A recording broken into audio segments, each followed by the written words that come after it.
ದಿನಾಂಕ 19/4/2026 ಭಾನುವಾರ ಸಂಜೆ ಪಾಂಡವಪುರ ಟೌನ್ 17ನೇ ವಾರ್ಡಿನ ಸಂಯುಕ್ತ ಸಮುದಾಯ ಭವನದಲ್ಲಿ ವಿಶ್ವಜ್ಞಾನಿ ಭಾರತ ರತ್ನ ಸಂವಿಧಾನ ಶಿಲ್ಪಿ ಡಾಕ್ಟರ್ BR ಅಂಬೇಡ್ಕರ್ ಅವರ 135ನೇ ಜನ್ಮ ದಿನಾಚರಣೆ ಮತ್ತು ಹಸಿರು ಕ್ರಾಂತಿಯ ಹರಿಕಾರ ಭಾರತದ ಮಾಜಿ ಉಪ ಪ್ರಧಾನಿಯವರಾದ ಡಾಕ್ಟರ್ ಬಾಬು ಜಗಜೀವನ್ ರಾಮ್ ರವರ 119ನೇ ಜನ್ಮ ದಿನೋತ್ಸವವನ್ನು ಮುಖಂಡರು, ಮಹಿಳೆಯರು, ಮಕ್ಕಳು ಸಂಭ್ರಮ ಸಡಗರದಿಂದ ಆಚರಿಸಿದರು.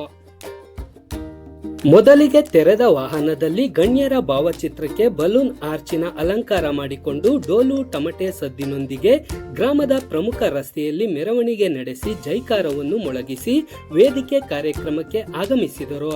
ವೇದಿಕೆಯಲ್ಲಿ ಎಲ್ಲ ಮುಖಂಡರು, ಮಹಿಳೆಯರು, ಮಕ್ಕಳು ಸೇರಿದಂತೆ ಬೃಹತ್ ಆಕಾರದ ಕೇಕ್ ಕತ್ತರಿಸಿ ಮಾತನಾಡಿದರು. ಈ ಸಂದರ್ಭದಲ್ಲಿ PUC ಪರೀಕ್ಷೆಯಲ್ಲಿ ಅತಿ ಹೆಚ್ಚು ಅಂಕ ಪಡೆದ ಸಮುದಾಯದ ವಿದ್ಯಾರ್ಥಿಗಳಿಗೆ ಸನ್ಮಾನಿಸಿ ಗೌರವಿಸಲಾಯಿತು. ಕಾರ್ಯಕ್ರಮದಲ್ಲಿ ಮುಖಂಡರುಗಳಾದ ಹರಕಲವಾಡಿ ನಾಗೇಂದ್ರಣ್ಣ, CM ಕೃಷ್ಣ ಮಂಡ್ಯ, ಮರಡಿಪುರ ರವಿಕುಮಾರ್, ನರಸೀಪುರ ಮಂಜುನಾಥ್ ಸೇರಿದಂತೆ ಗ್ರಾಮದ ಮುಖಂಡರಾದ ರಾಚಪ್ಪ, ನಂಜುಂಡಯ್ಯ, ಹನುಮಯ್ಯ, ಜಯರಾಮ್, ಪುರಸಭೆ ಮಾಜಿ ಅಧ್ಯಕ್ಷರಾದ ಅರ್ಚನಾ ಚಂದ್ರು, ಬಿಜೆಪಿ ತಾಲೂಕು ಕಾರ್ಯದರ್ಶಿ ಮಲ್ಲೇಶ್, JDS SC/ST ಘಟಕದ ನಗರ ಅಧ್ಯಕ್ಷ S ಗುರುಕುಮಾರ್, ಸಸಿ ಪುಟ್ವೇರ್, ತುಕಾರಾಮ್, ಸ್ವಾಮಿ, ಜೆ ರವಿ, ನಂದ, ದರ್ಶನ್, ಸಿದ್ದರಾಜು, ವಿಜಯ್, ಕಾರ್ತಿಕ್, ಗುರುಮೂರ್ತಿ, ಪ್ರಸನ್ನ, ಪ್ರಕಾಶ್ ಸೇರಿದಂತೆ ಅಪಾರ ಸಂಖ್ಯೆಯಲ್ಲಿ ಮಹಿಳೆಯರು, ಮಕ್ಕಳು, ಗ್ರಾಮಸ್ಥರು ಭಾಗವಹಿಸಿದ್ದರು.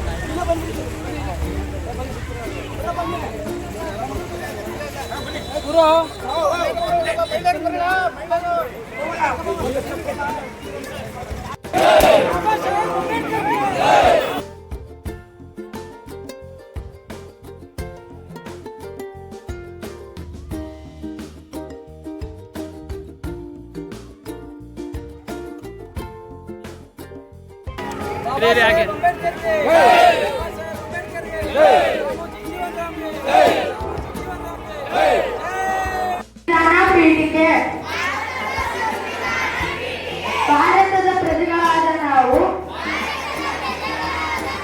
ಭಾರತವನ್ನು ಸಾರ್ವಭೌಮ,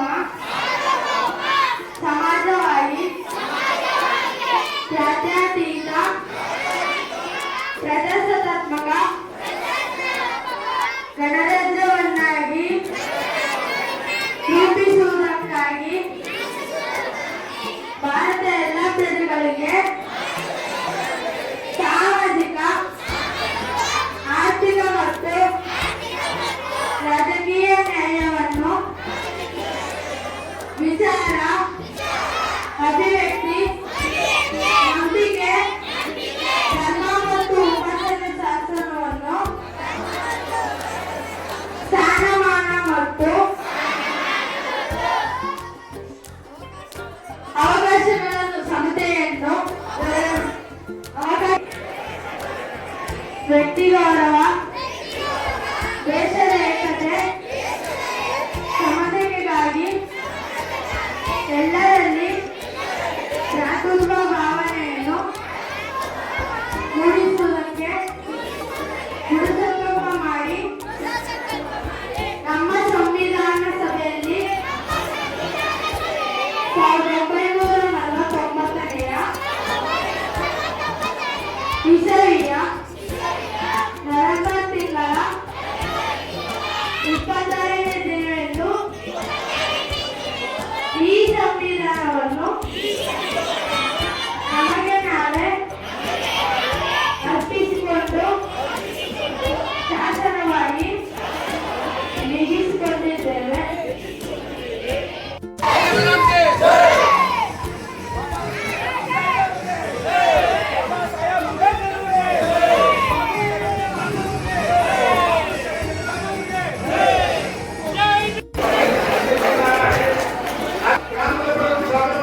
ಸ್ವಾಗತವನ್ನು ಕೊಡ್ತಾ ಇದ್ದಾರೆ.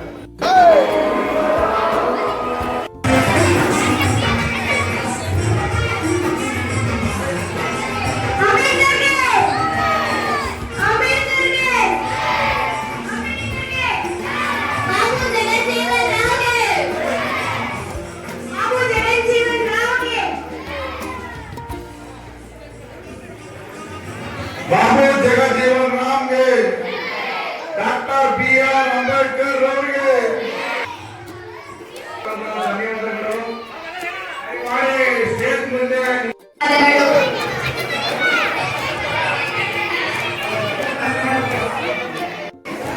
ಇವತ್ತು ಜಗತ್ತಿನಾದ್ಯಂತ ಕೇವಲ ಭಾರತ ದೇಶ ಮಾತ್ರ ಅಂದರೆ ಜಗತ್ತಿನಾದ್ಯಂತ ಡಾಕ್ಟರ್ ಬಾಬಾ ಸಾಹೇಬ್ ಅಂಬೇಡ್ಕರ್ ಅವರ ಜನ್ಮ ದಿನಾಚರಣೆಯನ್ನು ಮಾಡ್ತಾ ಇದ್ದಾರೆ. ಹಾಗೆಯೇ ಇಡೀ ದೇಶಾದ್ಯಂತ ಬಾಬು ಜಗಜೀವನ್ ರಾಮ್ ಅವರ ಜನ್ಮ ದಿನಾಚರಣೆಯನ್ನು ಮಾಡ್ತಾರೆ. ನಾಳೆ ಬಸವಣ್ಣನವರ ಜಯಂತಿ ಕಾರ್ಯಕ್ರಮ ಇದೆ. ಸಾಮಾನ್ಯ ಜನರು ನಾವೆಲ್ಲರೂ ಸೇರಿ ಈ ತರ ಮಹನೀಯರುಗಳ ಜಯಂತಿ ಕಾರ್ಯಕ್ರಮವನ್ನು ಯಾಕೆ ಮಾಡ್ತಾ ಇದ್ದೀವಿ? ಯಾಕೆ ಮಾಡ್ತೀವಿ ಅಂದ್ರೆ ಎಲ್ಲರೂ ಕೂಡ ಇತಿಹಾಸದಲ್ಲಿ ಹಿಂದೆ ಸಾಧನೆಗಳನ್ನು ಮಾಡಿದ್ದಾರೆ, ಸಾಧಕರಾಗಿದ್ದಾರೆ. ಏನ್ ಸಾಧನೆಗಳು ಮಾಡಿದ್ದಾರೆ ಅಂದ್ರೆ ಈ ಕೂದಿರ್ತಕ್ಕಂಥ ನಮಗೆ ನಿಮ್ಗೆಲ್ಲರೂ ಕೂಡ ಬದುಕನ್ನು ಕಟ್ಟಿಕೊಂಡಿದ್ದಾರೆ. ಈ ಮಕ್ಕಳಿಗೆ ಭವಿಷ್ಯವನ್ನ ಬರ್ಕೊಂಡಿದ್ದಾರೆ. ನಮಗೆ ಬದುಕನ್ನ ಕಟ್ಟಿಕೊಂಡಿದ್ದಾರೆ, ಅವ್ರಿಗೆ ಭವಿಷ್ಯವನ್ನ ಬರ್ಕೊಂಡಿದ್ದಾರೆ. ಆ ಕಾರಣಕ್ಕೆ ನಮ್ಮ ಮಕ್ಕಳನ್ನ ಭವಿಷ್ಯವನ್ನ ರೂಪಿಸಲಿಕ್ಕೋಸ್ಕರ ನಮ್ಮ ಇತಿಹಾಸದಲ್ಲಿ ನಮ್ಮ ಮಹನೀಯರುಗಳು ಮಾಡಿರ್ತಕ್ಕಂಥ ಸಾಧನೆಯನ್ನ ಪೀಳಿಗೆಯಿಂದ ಪೀಳಿಗೆಗೆ ಅವರು ಮಾಡಿರ್ತಕ್ಕಂಥ ಕೆಲಸಗಳನ್ನ ಅವರು ಕಲ್ಪಿಸಲಿಕ್ಕೋಸ್ಕರ ಈ ತರ ಜನ್ಮ ದಿನಾಚರಣೆ ಕಾರ್ಯಕ್ರಮಗಳನ್ನು ಮಾಡ್ತಾ ಇದ್ದಾರೆ. ಅಂಬೇಡ್ಕರ್ ಅವರು ನಿಮ್ಮಾಗೆ ನಮ್ಮಾಗೇನೆ ದಲಿತ ಸಮುದಾಯದಲ್ಲಿ ಹುಟ್ಟಿದ್ದು ದಲಿತ ಸಮುದಾಯ. ಶಾಲೆಗೆ ಹೋಗ್ಲಿಕ್ಕೆ ಅವಕಾಶ ಇದೆ ಅಂತಕ್ಕಂಥ ಸಂದರ್ಭದಲ್ಲಿ ಹುಟ್ಟಿದ್ರು. ಆದ್ರೆ ಇಡೀ ಭಾರತ ದೇಶದ 147 ಕೋಟಿ ಜನರು ಕೂಡ ಬದುಕನ್ನು ಕಟ್ಟಿಕೊಟ್ಟಿದ್ದಾರೆ. ಒಂದು ಸಂವಿಧಾನವನ್ನು ಬರ್ಕೊಳ್ಳೋದ್ರ ಮುಖಾಂತರ ಸಂವಿಧಾನದೊಳಗಡೆ ನಮಗೆಲ್ಲರಿಗೂ ಬೇಕಾದ ಹಕ್ಕುಗಳನ್ನು ಸೇರಿಸಿದ್ದಾರೆ, ಅವಕಾಶಗಳನ್ನು ಸೃಷ್ಟಿ ಮಾಡಿಕೊಟ್ಟಿದ್ದಾರೆ. ಇದೆಲ್ಲವೂ ಹೇಗೆ ಸಾಧ್ಯ ಆಯಿತು ಅಂತ ಹೇಳಿದ್ರೆ ಬಾಬಾ ಸಾಹೇಬ್ ಅಂಬೇಡ್ಕರ್ ಅವರು ಪಡ್ಕೊಂಡಂತ ಶಿಕ್ಷಣ ಕಾರಣ ಆಯಿತು. ಯಾಕಂದ್ರೆ ನಮಗೆ ನೇರವಾಗಿ ವಿಚಾರಕ್ಕೆ ಬರ್ತದೆ. ಯಾಕಂದ್ರೆ ಕೂತಿರ್ತಕ್ಕಂಥ ಎಲ್ಲರೂ ಕೂಡ ಮಹಿಳೆ ಕೂತಿದ್ದೀರಿ, ನಮ್ಮ ಅಣ್ಣ ಮೇಲೆ ಯಜಮಾನರು ಕೂತಿದ್ದೀರಿ. ನಿಮಗೆ ಅರ್ಥ ಆಗುವ ಭಾಷೆಯಲ್ಲಿ ಅರ್ಥ ಆಗುವ ವಿಚಾರವನ್ನು ಮಾತ್ರ ಮಾತನಾಡಬೇಕು. ಬೇರೆ ವಿಚಾರಗಳು ಮಾತಾಡಿದ್ರೆ ಬೇರೆ ದೊಡ್ಡವರಿಗೆ ವಿದ್ಯಾರ್ಥಿಗಳು ಮಾತಾಡ್ತಕ್ಕಂಥ ಮಾತು ಹೇಳಿದ್ರೆ ನಿಮ್ಗೆ ಅರ್ಥ ಆಗೋದಿಲ್ಲ. ಹಾಗಾಗಿ ನಿಮಗೆ ಸಂಬಂಧಪಟ್ಟಂತ ವಿಚಾರಗಳು ಹೇಳೋದಾದ್ರೆ ಹಿಂದೆ ನಮ್ಮ ತಾತ ಮುತ್ತಾತಗಳು ನಮಗೆ ಊರಿನ ಆಚೆ ಪ್ರಾಣಿಗಳ ಹಾಗೆ ಬದುಕೆ ಇದ್ದೇನೆ ಬದುಕಿದ್ವಿ. ನಾವು ಶಾಲೆಗೆ ಹೋಗ್ಲಿಕ್ಕೆ ಅವಕಾಶ ಇರಲಿಲ್ಲ, ಅಧಿಕಾರ ಮಾಡ್ಲಿಕ್ಕೆ ಅವಕಾಶ ಇರಲಿಲ್ಲ, ಘನದೇವವಾದ ಬದುಕನ್ನು ಬದುಕಲಿಕ್ಕೆ ಅವಕಾಶ ಇರಲಿಲ್ಲ, ಊರೊಳಗೆ ಪ್ರವೇಶ ಅವಕಾಶ ಇರಲಿಲ್ಲ, ಹೊಸ ಬಟ್ಟೆ ಹಾಕಲಿಕ್ಕೆ ಅವಕಾಶ ಇರಲಿಲ್ಲ, ಚಪ್ಪಲಿ ಮೇಲೆ ಚೇರ್ ಮೇಲೆ ಕೂತ್ಕೊಳ್ಳಕ್ಕೆ ಅವಕಾಶ ಇರಲಿಲ್ಲ. ಯಾಕಂದ್ರೆ ನಿಮ್ಗೆ ಅದು ಅರ್ಥ ಆದ್ರೆ ಮಾತ್ರನೇ ಅಂಬೇಡ್ಕರ್ ಅವರ ಜಯಂತಿಯನ್ನು ಯಾಕೆ ಮಾಡಬೇಕು ಅಂತ ಅನ್ಸುತ್ತೆ ನಿಮಗೆ. ಎಷ್ಟು ವರ್ಷಗಳಿಂದ ಇದು ನಿಮ್ಗೆ ಈ ಎಲ್ಲ ಅವಕಾಶ ಈಚೆಗೆ ಸಿಕ್ಕಿರ್ತಕ್ಕಂಥದ್ದು. ಎಲ್ಲರಾಗೇನೆ ನೀವು ಕೂಡ ಮನುಷ್ಯರಾಗಿ ಬದುಕಲಿಕ್ಕೆ ಅವಕಾಶ ಆಗಿದ್ದಂಥದ್ದು, ಎಲ್ಲರಾಗೇನೆ ನೀವು ಶಾಲಾ ಕಾಲೇಜಿಗೆ ಹೋಗ್ಲಿಕ್ಕೆ ಅವಕಾಶ ಆಗಿದ್ದಂಥದ್ದು, ನೌಕರಿಯನ್ನು ಮಾಡ್ಲಿಕ್ಕೆ ಅವಕಾಶ ಆಗಿರ್ತಕ್ಕಂಥದ್ದು, ಎಲ್ಲೂ ಕೂಡ ಭಯ ಭೀತಿ ಇದ್ದೇನೆ ಎಲ್ಲಾ ಜಾಗಗಳಲ್ಲೂ ಕೂಡ ನೀವು ತಿರುಗಾಡಲಿಕ್ಕೆ ಅವಕಾಶ ಆಗಿರ್ತಕ್ಕಂಥದ್ದು, ಎಲ್ಲರಾಗೆ ನೀವು ಕೂಡ ಘನತೆಯನ್ನು ಗೌರವವನ್ನು ಬದುಕು ಸಿಕ್ಕಿರ್ತಕ್ಕಂಥದ್ದು ಕೇವಲ 80 ವರ್ಷಗಳ ಈಚೆಗೆ. ಇವತ್ತಿನ ರಾಜ್ಯದಲ್ಲಿರ್ತಕ್ಕಂತಹ ಈ ಅಸ್ಪೃಶ್ಯ ಸಮುದಾಯಗಳ ಪರಿಸ್ಥಿತಿ ಒಂದ್ ಕಡೆ ಆದ್ರೆ ಪರಿಸ್ಥಿತಿ ಮಾತಾಡಿದ್ರೆ ನಾವು ಮಾತು ಸಾಫ್ ಮಾಡ್ಬಿಡ್ತೇವೆ. ಸರ್ ನೀವು ಬಂದು ಮಾತಾಡಿ, ನಾವ್ ಹೇಳ್ತಾ ಇರೋದು ನಮ್ ಕತೆ ಹೇಳ್ತಾ ಇಲ್ಲ, ಹರಿಕತೆ. ಇವತ್ತಿನ ಕರ್ನಾಟಕ ರಾಜ್ಯದಲ್ಲಿ ಪರಿಸ್ಥಿತಿ ಆರ್ಥಿಕ ರಾಜಕೀಯ ಸಾಮಾಜಿಕ ಪರಿಸ್ಥಿತಿ ಒಂದ್ ಕಡೆ ಆಗಿರೋದು ಐತಿಹಾಸಿಕವಾಗಿ ಇವತ್ತು ಬಾಬಾ ಸಾಹೇಬ್ ಅಂಬೇಡ್ಕರ್ ಅವರ ಫಲಾನುಭವಿಗಳ ಮನಸ್ಥಿತಿ ಬಗ್ಗೆ ಆಲೋಚನೆ ಮಾಡಬೇಕಾದಂತ ವಿಷಮ ಪರಿಸ್ಥಿತಿಯಲ್ಲಿ ನಾವು ಮಾತಾಡ್ತಾ ಇದ್ದೀವಿ. ಯಾವುದು ಬಾಬಾ ಸಾಹೇಬ್ ಅಂಬೇಡ್ಕರ್ಗಳ ಮನಸ್ಥಿತಿ ಬಗ್ಗೆ ಅವಲೋಕನ ಮಾಡಬೇಕಾದಂತ ಚಿಂತನ ಮಂಥನ ಮಾಡಬೇಕಾದಂತ ಸಂದರ್ಭದಲ್ಲಿ ಇವತ್ತು ನಾನು ಮಾತಾಡಕ್ಕೆ ಇಷ್ಟಪಡ್ತಾ ಇದ್ದೀನಿ. ಜಗತ್ತಲ್ಲಿ ಅರೆ ನೀವು ಮಾತು ತಿಳಿಸಬೇಕು, ಜೀವರಾಶಿಗಳಿಗೆ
ಒಬ್ಬ ವ್ಯಕ್ತಿತ್ವವನ್ನ ಎಲ್ಲ ದೃಷ್ಟಿಕೋನದಲ್ಲಿ ನೋಡ್ಬೇಕಾಗುತ್ತೆ, ಅನಾಲಿಸಿಸ್ ಮಾಡಬೇಕಾಗುತ್ತೆ.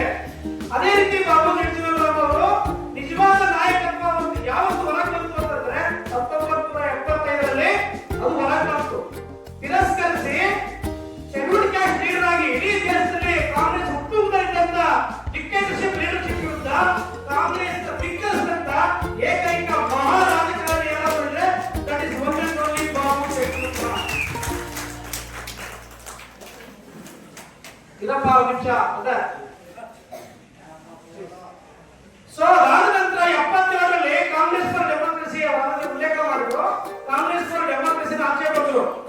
ನೋಡಿ, ಕಾಂಗ್ರೆಸ್ ಫಾರ್ ಡೆಮಾಕ್ರಸಿ ಅಂತ ಯಾಕೆ ಕಟ್ಟಿದ್ರು ಅಂದ್ರೆ will join Congress will be suicidal ಅಂತ 1932ರಲ್ಲಿ ಬಾಬಾ ಸಾಹೇಬರು 1977 1931 ಎಷ್ಟು ವರ್ಷ ಡಿಫರೆನ್ಸ್ ಆಯ್ತು? 1977 ಮೈನಸ್ 1931 ಮಾಡಿ 46 ವರ್ಷ. 46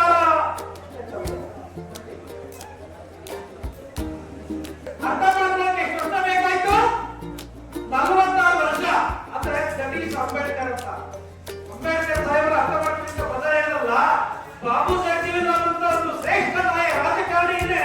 ಬಾಬಾ ಸಾಹೇಬರು ಅರ್ಥ ಮಾಡ್ಕೊಳ್ಳೋದಕ್ಕೆ 46 ವರ್ಷ ಬೇಕಾಯ್ತು. ಆದ್ರೆ ಕೊನೆಗೆ eventually he came to conclusion and understood what is the Ambedkar ಅಂತ ಅವತ್ತು ಗೊತ್ತಾಯ್ತು ಬಾಬು ಜಗಜೀವನ್ ರಾಮ್ಗೆ. ಯಾವ ಕ್ಷಣದಲ್ಲಿ ಬಾಬು ಜಗಜೀವನ್ ರಾಮ್ ಅವರಿಗೆ ಅಂಬೇಡ್ಕರ್ ಅಂದ್ರೆ ಏನಂತ ಗೊತ್ತಾಯ್ತು ಅವತ್ತೇ ಕಾಂಗ್ರೆಸ್ ಡೆಮಾಕ್ರಸಿ ಪಕ್ಷ ಕಟ್ಟಿದ್ರು, ಕಾಂಗ್ರೆಸ್ ಇಂದ ಆಚೆ ಬಂದ್ರು. ಅಂದ್ರೆ ಅದಕ್ಕೆ ವಾಟ್ ಇಸ್ ಅಂಬೇಡ್ಕರ್ ಅಂತ ಬಾಬು ಜಗಜೀವನ್ ರಾಮ್ ಅವರಿಗೆ ಗೊತ್ತಾಯ್ತು. ಡೆಮಾಕ್ರಸಿ ಡೆಫಿನಿಷನ್ ಅವತ್ತೇ ಗೊತ್ತಾಯ್ತು. ಅಂದ್ರೆ ಅವರಿದ್ದಂತ 50 ವರ್ಷದ ಕಾಂಗ್ರೆಸ್ ಅಲ್ಲಿ ಪ್ರಜಾಪ್ರಭುತ್ವ ವ್ಯವಸ್ಥೆ ಇರಲಿಲ್ಲ. ಅಲ್ಲಿ ಫ್ಯಾಮಿಲಿ ಡಿಕ್ಟೇಟರ್ಶಿಪ್ ಲೀಡರ್ಶಿಪ್ ಇತ್ತಂತ. ಅಂದ್ರೆ ಏಕಪಕ್ಷೀಯ ದುರಾಡಳಿತ, ವ್ಯಕ್ತಿ ನಾಯಕತ್ವದ ಕೇಂದ್ರೀಕೃತ ನಾಯಕತ್ವ ಇತ್ತು. ಅದನ್ನು ಧಿಕ್ಕರಿಸಿ ಬಾಬಾ ಸಾಹೇಬ್ ಅಂಬೇಡ್ಕರ್ ಪೊಲಿಟಿಕಲ್ ಪ್ರಿನ್ಸಿಪಲ್ ಅಲ್ಲಿ ಡೆಮಾಕ್ರೆಟಿಕ್ ಲೆವೆಲ್ಸ್ ವಿಶ್ವಜ್ಞಾನಿ ಬಾಬಾ ಸಾಹೇಬ್ ಅಂಬೇಡ್ಕರ್ ಹಾಗೂ ಬಾಬು ಜಗಜೀವನ್ ಜಯಂತಿಯ ಶುಭಾಶಯಗಳನ್ನು ಕೋರುತ್ತಾ ಒಂದೇ ಒಂದು ಮಾತು ಹೇಳ್ತೀನಿ. ನೀವೆಲ್ಲರೂ ಕೂಡ ಸಾಕಷ್ಟು ವಿಚಾರಗಳನ್ನ ನಾಗೇಂದ್ರವರಾಗಿರ್ಬೋದು, ಕೃಷ್ಣರವರು ವಿಚಾರಗಳನ್ನ ತುಂಬಾ ಅದ್ಭುತವಾಗಿ ತಿಳಿಸಿದ್ದಾರೆ. ನಿಮ್ಮ ಮಕ್ಕಳನ್ನ ಎಜುಕೇಶನ್ ಮಾಡಿ. ನಮ್ಮಲ್ಲಿ ಏನೇ ಸಾಧನೆ ಮಾಡೋದು ಕಲ್ತ್ಕೋಬಹುದು, ಆದ್ರೆ ಶಿಕ್ಷಣ ಮಾತ್ರ ಯಾರು ಕಲ್ತ್ಕೊಳ್ಳೋಕ್ಕಾಗಲ್ಲ. ಬಾಬಾ ಸಾಹೇಬರು ಹೇಳ್ತಾರೆ, ಶಿಕ್ಷಣ ಎಂಬುದು ಹುಲಿಯಾದಂತೆ ಅದನ್ನ ಪೂರ್ಣವನ್ನು ರಚಿಸಲೇಬೇಕು ಅಂತ. ಇವತ್ತು ಕೃಷ್ಣ ಸರ್ ಇರ್ಬೋದು, ಅನ್ಕೋಳಿ ನಾಗೇಂದ್ರ ಇರ್ಬೋದು, ಗದ್ಗೆ ಇರ್ಬೋದು, ಈ ಮುಂದೆ ನಿರಾವರಣವಾಗಿ ಮಾತಾಡಿ ಗದ್ದೆ ಮಾಡೋದಂದ್ರೆ ಅದು ಶಿಕ್ಷಣದ ತಾಕತ್ತು. ಆದ್ರಿಂದ ನೀವೆಲ್ಲರೂ ಕೂಡ ನಿಮ್ಮ ಮಕ್ಕಳನ್ನ ಇವತ್ತು ಸರ್ಕಾರದಿಂದ ವಸತಿ ಶಾಲೆಗಳಿದೆ, ಮೊರಾರ್ಜಿ ಶಾಲೆ ಇರ್ಬೋದು, RS ಶಾಲೆ ಇರ್ಬೋದು, ನವೋದಯ ಇರ್ಬೋದು, ಕಿತ್ತೂರು ರಾಣಿ ಚೆನ್ನಮ್ಮ ಶಾಲೆ ಇರ್ಬೋದು, ಅಂಬೇಡ್ಕರ್ ಶಾಲೆ ಇರ್ಬೋದು, ಈ ಶಾಲೆಗಳಲ್ಲಿ ಒಂದೇ 5ನೇ ಕ್ಲಾಸಿಂದ ಅಪ್ ಟು PUC ತನಕ ಫ್ರೀ ಎಜುಕೇಶನ್, ಒಳ್ಳೆ ಕ್ವಾಲಿಟಿ ಎಜುಕೇಶನ್ ಇಂಗ್ಲಿಷ್ ಮಾಧ್ಯಮದಲ್ಲಿ. ಆದ್ರಿಂದ ನಮ್ಮ ವಿಮೋಚನೆಗೆ ಒಂದೇ ದಾರಿ ಏನಂದ್ರೆ ಶಿಕ್ಷಣ. ಅದ್ರ ಜೊತೆಗೆ ನಮ್ಮ ಬಲೆಮಾರಿದ್ದಾರೆ ದುಷ್ಟತೆಗಳಿಂದ ದೂರ ಇಡಿ. ಅದು ಮದ್ಯಪಾನ ಆಗಿರ್ಬೋದು, ಧೂಮಪಾನ ಆಗಿರ್ಬೋದು ಅಂತ ಹೇಳ್ತಾ ನನ್ನೂ ಕೂಡ ಮಾದಿಗರ ಸಮುದಾಯದಲ್ಲಿ ತುಂಬಾ ಉತ್ತಮವಾದ ಅಂಕಗಳನ್ನ ಅಥವಾ ಹೆಣ್ಮಕ್ಳು ಮಾತ್ರ ಯಾರು ತಗಲಿಲ್ಲ. ನಮ್ಮ ಒಂದು ಕೀರ್ತಿ ಪಾಠಕ್ಕೆ ಆರಿಸಿದರೆ ತುಂಬಾ ಧನ್ಯವಾದಗಳು. ನಾವು ಈ ಒಂದು ಕಾರ್ಯಕ್ರಮದಲ್ಲಿ ಧನ್ಯವಾದಗಳನ್ನ ಅರ್ಪಿಸಬೇಕು ಅಂತ ಹೇಳಿ ತುಂಬಾ ಆತ್ಮೀಯವಾಗಿ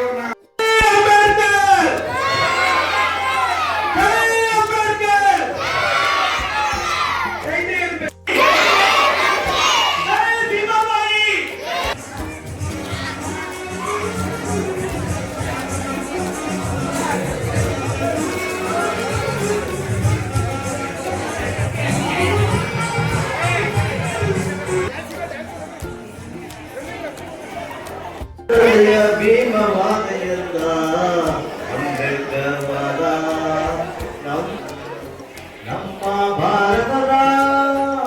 ನಮ್ಮ ಭಾರತದಲ್ಲಿ ಬಾಧಿಸುತ್ತಿರುವ ರೋಗ ರುಜಿನಗಳಿಗೆಲ್ಲ